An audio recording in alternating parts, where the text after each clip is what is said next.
Hey everybody, this is Kale from Zero Tolerance Gluten-Free Homebrew Club, and I have Ben Acord from Evasion Brewing with us. Thank you for joining us, Ben. Thanks for having me. Good to be here.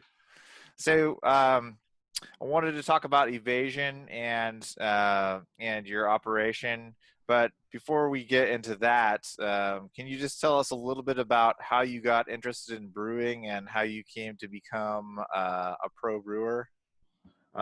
Yeah, it was a change of career option. I was a delivery driver for a children's hospital in San Diego, and I had an injury where I couldn't do that anymore. So I had the opportunity to change careers, and the state of California paid for me to change careers and get assistance. So I started going to San Diego State University in the business of craft beer and the business of wine program. And from there, they put me in a internship at a small brew pub called Urban Street Brewing. They have pizza places in San Diego. That's where I got started brewing professionally. And then from there, I started home brewing. So you actually kind of came into it the opposite of most people, right? It sounds like that you kind of started on the pro end of the spectrum through school. Tell us a little bit about, I'm not familiar about, I know that San Diego has a really big craft beer industry. Tell us a little bit about San Diego State University and that program. Is that a pretty big craft beer kind of program, and is that a big deal down there? Yeah, it's like the perfect program to get you introduced into the industry. Maybe not directly in brewing beer, but the entire industry as a whole, to where it's the business side of it, the distribution, the marketing, the styles of beer, um, selling it, sales, anything you could ever imagine to do with beer, including brewing. That's how they just encompass every aspect of it. And so a lot of people in San Diego, craft beer people, have attended one or more classes at San Diego State, and the classes are taught by industry professionals in the city. That's awesome that you could, as a career change, go into a program like that, and I guess that if you didn't have that opportunity, you probably wouldn't end up where you were today, right? No, absolutely not. Yeah, It's definitely not of. If I didn't take that class or that program, I wouldn't have ended up here. That's for sure. that's really cool. Yeah. So from that craft beer program, I'm sure it was not gluten-free related, right? So how did you come to the gluten-free side of the equation in terms of brewing from that program and where you are now? Um, well, it was started off once I got brewing professionally. My brother-in-law asked me to do a gluten-free beer, see if it was possible. He lived up here in Oregon, and I was down there, and I thought, sure, why not? And so once I started doing that a little bit, I had you just kind of go down a rabbit hole, and there was not much information on how to do a gluten-free beer. So it took a lot of work and trial and error and a lot of bad beer to finally come up with one good beer. So let's step back. So I don't think we really got a perspective of how long ago that was and what the realm of what was available, because a lot of brewers, like myself included, have only been doing it for a few years, and we're used to grouse and Eckerd's and all these different malts that we can choose from to get us delivered right to our house from different gluten-free home brewing and whatnot. And I'm sure you get those malts directly from those Yeah. malt houses, but when you started doing that, I'm guessing that wasn't exactly the case. No, it was that wasn't wild or widely available yet. It just started coming available, I think, uh, maybe after a year of me messing around with it. So this is about maybe 6 or 7 years ago. The first batch of beer to mimic a stout was something made with rice I toasted to various levels of lightly toasted to roasted really dark, but then also utilizing flavors that you would find in a stout. So using cocoa nibs, coconut, vanilla, and then different flavors to just try and mimic an alcoholic liquid that tasted like a stout.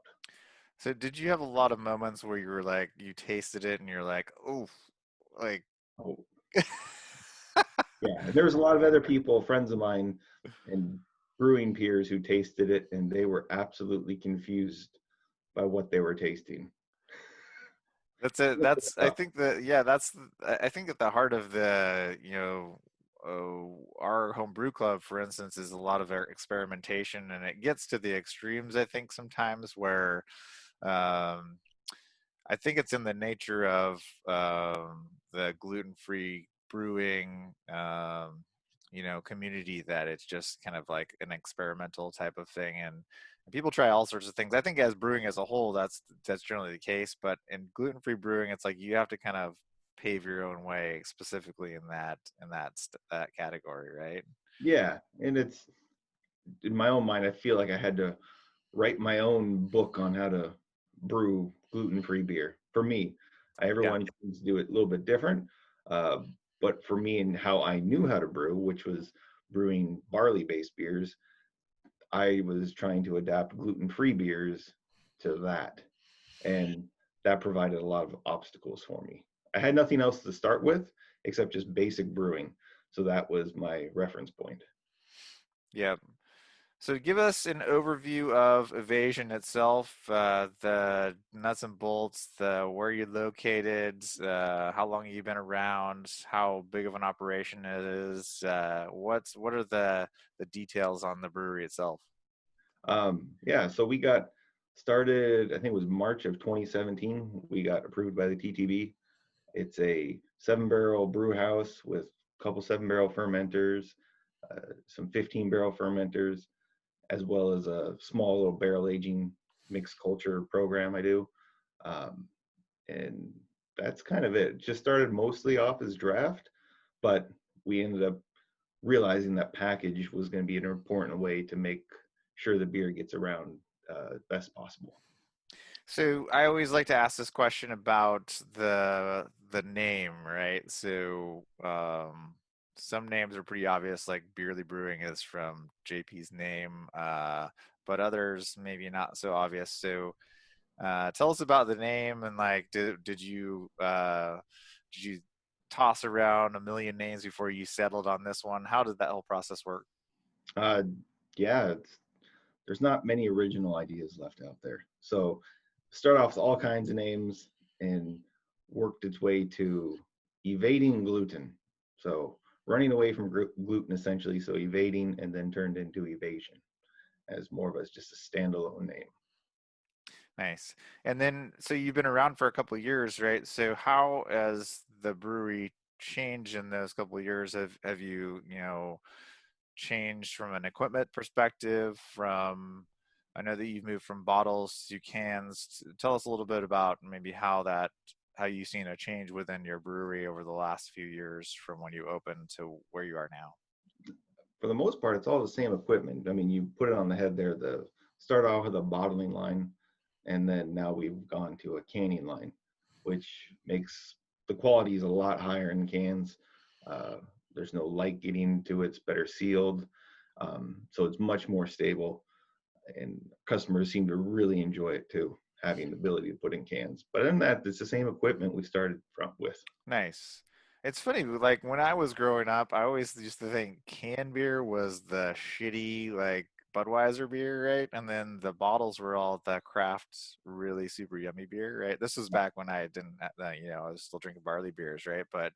And I said, I think that now you go to the stores and you see a shift where a lot of the craft beers have canning lines or have canneries come to their locations and can their beers, whereas that didn't happen before, right? So there's it's a little bit of a separation between the macro and the micro breweries, right? Yep. The mobile canning line really changed, I think, the craft beer industry as a Yeah, whole. yeah.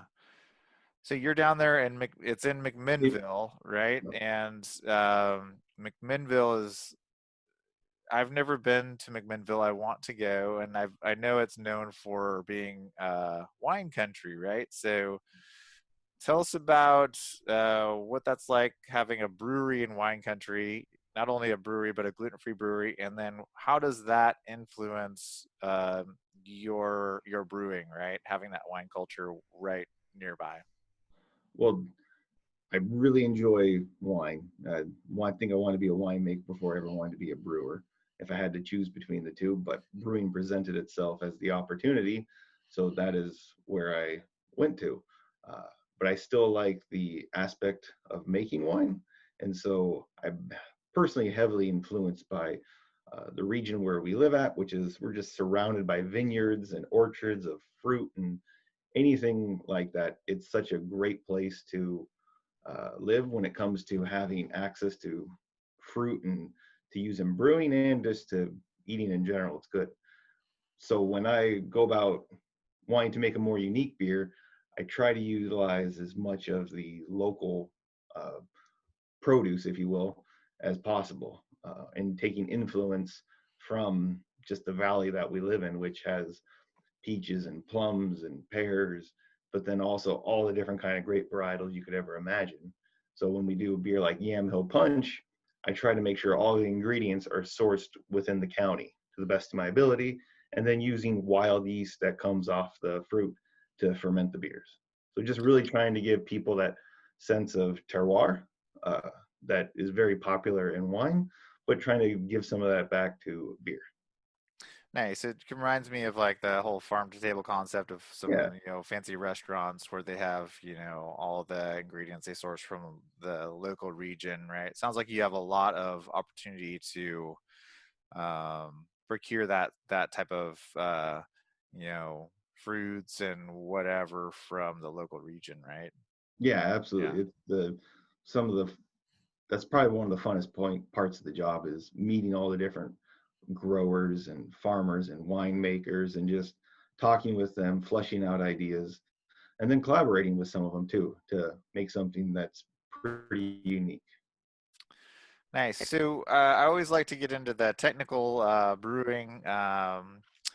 Nuts and bolts. And one of the big topics of conversation on our Zero Tolerance Facebook page, and if anyone's watching this, the most activity for our club takes place on the Zero Tolerance Facebook page, but it's about mashing, right? And so everybody's got their own, single infusion, rising step mash, falling step mash, things of that nature. What's your typical philosophy around? Do you stick to one type of, you know, standard type of mashing activity like a single infusion, or do you do that variation based on the beer that you're brewing?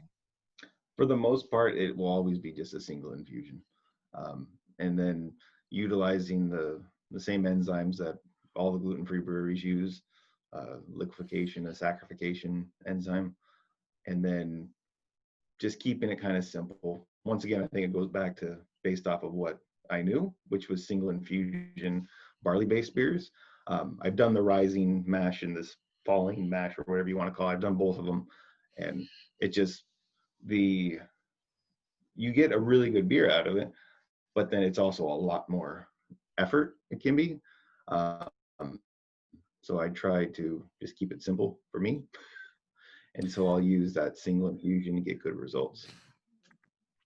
So yeah, we touched on enzymes. I think enzymes and mashing are probably the two most, like from a technical perspective, like mythical unicorn conversations when it comes to gluten-free beer. And there's been conversations lately about enzymes like Ondia Pro, which is used for it was created for unmalted barley, right? But it seems to fit a use case for creating a fermentable sugars out of the grains that we use, like millet and rice specifically. So um, from an enzymes perspective, are you using like the kind of standard?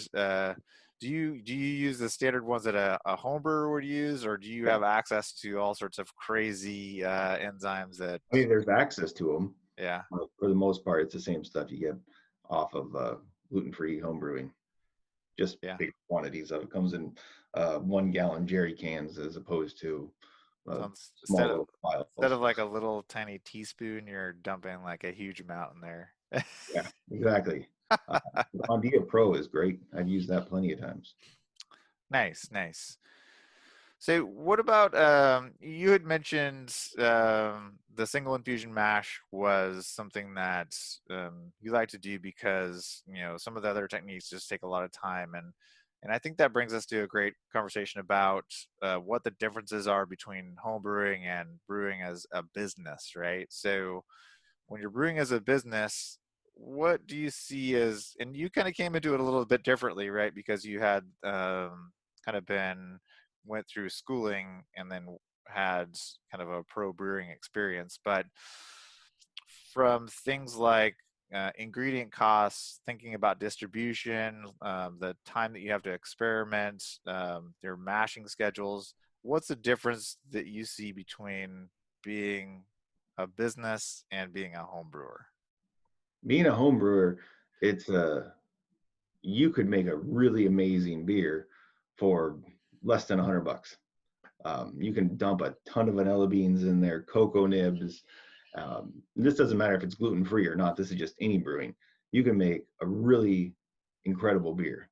But then once you scale that up to 500 gallons, that one vanilla bean you might put in 5 gallons now becomes 90 vanilla beans, and 90 vanilla beans might cost you over $1,000. And so you're like, well, I can't really make that work on scaling that up. So then you have to adapt different ways to how you're adding the flavor into it. Um, are you letting it soak, or are you just doing it? There's just lots of different techniques. You got to get a little more creative to make sure the beer is actually feasible. Like I could make a really great beer, but no one's going to buy a $50 bottle of beer. Right? You could add all kinds of Right. adjuncts in there, and it just won't be feasible. So you got to try and figure out that that point where you're actually going to get something from the return. It seems like that some of and if you can extract the maximum amount of sugars from those grains, then you're going to end up, if you're scaling up in the Yeah. sizes, then that could be a big savings. If a certain enzyme can allow you to increase your Oh efficiency yeah. by 5%, that's a huge savings to you, right? Yeah. I mean, if you can limit one 50-pound bag out of a batch, that could be a savings of 150 to $200 per batch. And then over time, over the course of a year, if you're doing that, that's a huge amount of savings, right? Right. Absolutely. Yeah. So you think about what that bag, that's maybe 3 or 4 less cases of beer that would have to be sold to make up for that one bag. And then what goes into selling those 4 cases of beer? It takes a lot of sales work and gas and time to sell those 4 cases. So as a prop, I went to Total Wine in Seattle, and can you see this? There you go. You got one of the last ones left. This bad boy right here. So Ben, I gotta ask you, right? How the fuck do you make a 13% gluten-free beer, first of all? And and this was it was not $50, but Expensive, I know that. What are I they selling it I for? had to I have to ask, is there crack cocaine in this as well? There is none of that. Uh, it's basically, I mean, what's interesting about what I like about the gluten-free brewing is that when we have to brew beer and put a label on it, we got to put all the ingredients in there. So there's no secrets in there. So in regular brewing, like barley-based brewing, I mean, you would use adjuncts to ramp up alcohol, but you don't. There's a certain point of where you're going to get a return on that for flavor and alcohol to help make the beer better. But if you overuse some of that, like sugars, like in that beer, there's dextrose in there, and that's just to give it a little bit of an alcohol bump. That doesn't make up 5% of the alcohol. That probably makes up 0.5% to 1%, but it's just a little bit to get more extract out of the barrels when it soaks in there. And the barrels themselves can, in some instances, you can get a barrel, there's nothing in the barrel, but after it soaks for a year, you can jump up a percent and a half in alcohol. It'll just soak it right out of the wood. So Wow. Yeah. That's and it just takes a long time. So on those beers, the mashing is takes many hours. It's not necessarily a single infusion with that beer because I want every single piece of sugar I can get out of there essentially. So are you telling us that you may use a multi-step mash for these super fancy beers? Is that what you're saying? Yes, yes.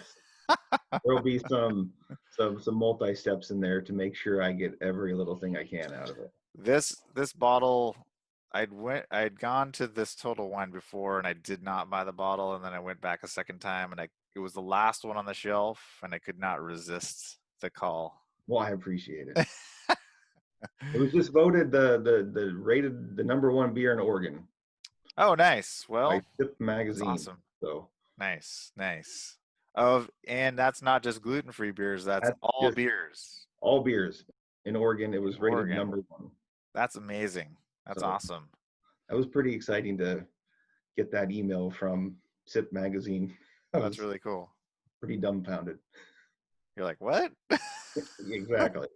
Are you sure? So, what about advice that you would have, since our club is a homebrew club, right? But there's a lot of people that have maybe aspirations of moving from homebrewer to brewing professionally. What advice do you have for someone in the gluten-free community, someone like that's on the Zero Tolerance Facebook page that is thinking about trying to move to that next step of either being maybe a contract brewer or moving into, having their own brew house? Um, say the biggest thing is really identify your market. Just if you don't have a market for gluten free, it's really going to be a tough sell because it's going to cost more than someone's regular beer. So doing some legwork to make sure that if it's going to be a small brew pub area or like just servicing your local neighborhood, that there's an actual market for it. Because if there's not, it's going to fail. And that can be just said of any kind of brewery. If no one's drinking craft beer, no one wants to spend more for it. It's just going to fail. That would be one of the most important things is to really do that early research to identify is there a market for it, and that will keep you going. And then the next thing it seems would be is a great way to avoid a lot of the startup costs would be to contract out. You have to do more legwork when it comes to cleaning the tanks, and it wouldn't be necessarily it wouldn't be a beer brewed in a dedicated facility, but it would be done in a it would be a gluten-free beer or made with gluten-free ingredients and gluten-friendly, but it wouldn't have the enzymes. But then you got to make sure you test those beers afterwards. But it can saving yourself that hassle of all the permitting and the time and the costs associated with starting a brewery can be avoided because a lot of breweries, craft breweries around the country, they have tank space. They might have tanks just sitting empty right now. And so why not support them and then help get your own thing rolling? Yeah, exactly. I think that's great advice, and I think there's a number of people that are in that position where they are contract brewing or starting to contract brew. So I think that's, I mean, I guess in the craft beer industry, that's a pretty common type of thing to have happen Mm-hmm. before you make the leap, right? Yeah, So, absolutely. And for, it's just a way to soften the blow of starting up a brewery because opening up a brewery is not cheap. Um, it takes a lot of time and investments, so it can just make it a little bit easier to get started and make it less scary. like, here's all my money. Exactly. No, here's half my money, right? Well, speaking of that, for Evasion, how has the pandemic affected Evasion? I know I see on your website it says that you're closed until further notice. But I've heard from some other, gluten-free breweries that it may not be so bad because if you still have distribution, there's still a lot of activity in terms of canning and bottling and getting those out to stores. So how has that affected your business? We do really well with our distribution. getting it out to Washington and Oregon. But then the direct to consumer shipping that we have has we've really been able to reach a lot more customers during this time. And then people are when they do come in, they make an appointment to pick up beer, they place the order online, and so they're getting much more beer right now and still doing some of the creative things, make some small batches, can it, and so they still get variety coming in that they can order, which is nice. The tasting room, hopefully we'll be able to open that soon, but it's just one of those things right now. We're trying to make sure we have enough beer going and variety before it gets opened. So that's been doing a lot of brewing and a lot of selling of beer now.